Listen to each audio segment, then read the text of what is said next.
بسم اللہ الرحمن الرحیم۔ السلام علیکم۔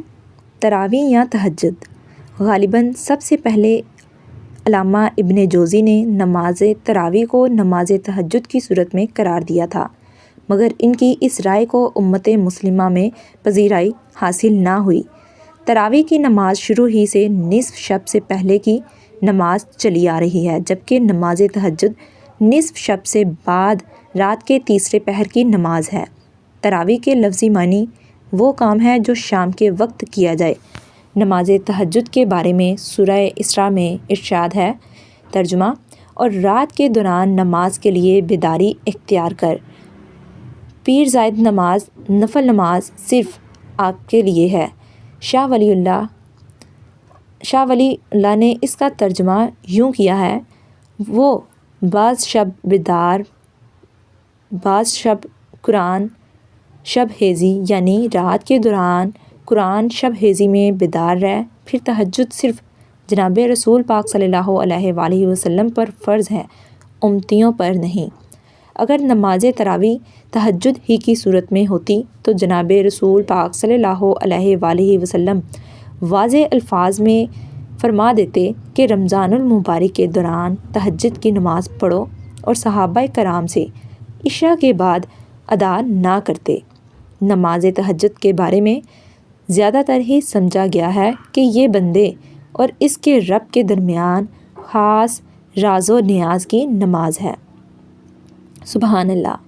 اس لیے اسے بغیر جماعت اداری ادا کرنا چاہیے، اور بالعموم اسے اسی طرح ادا کیا جاتا ہے۔ شروع سے اس کے برعکس نماز تراویح جناب رسول پاک صلی اللہ علیہ وآلہ وسلم نے باجماعت پڑھائی ہے، خواہ صرف 3 شب۔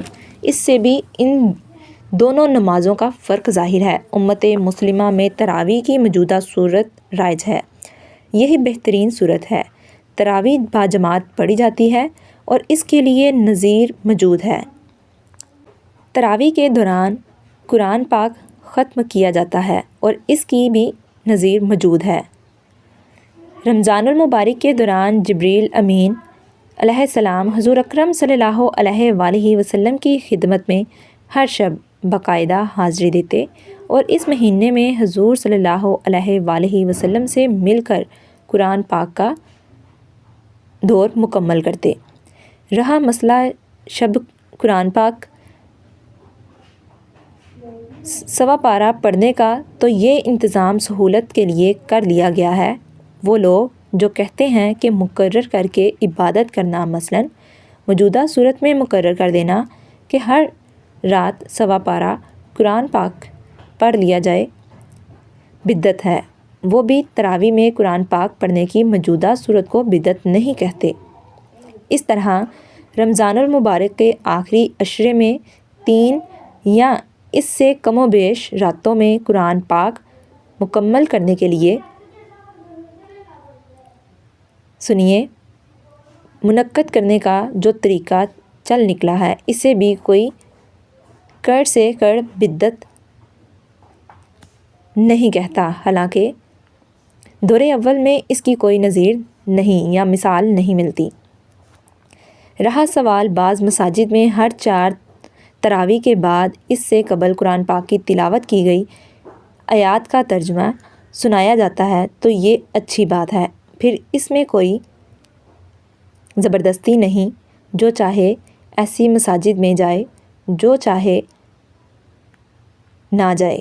قرآن پاک کے الفاظ کے اپنے انوار ہیں، جن سے ہر پڑھنے والا یا انہیں سننے والا بہرہ اندوز ہوتا ہے، خواہ وہ ان کے مطالب سمجھے یا نہ سمجھے۔